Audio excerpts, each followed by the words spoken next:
ये वो दिखाएगा ना सही काम वजीर को जवाब देना पड़ेगा ना।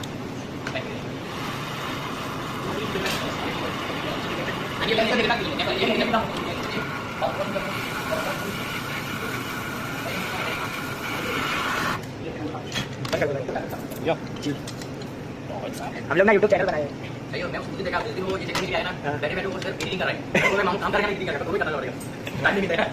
कंप्रेसर गरम दोनों दिन ये लो 5 टका पानी साला चले भाई तो पड़ेगा नहीं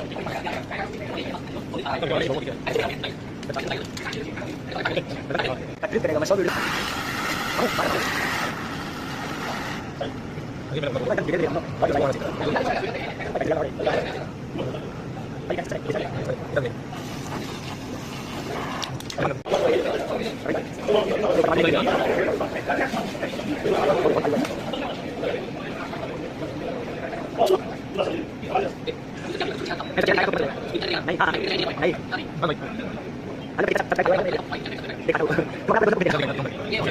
नहीं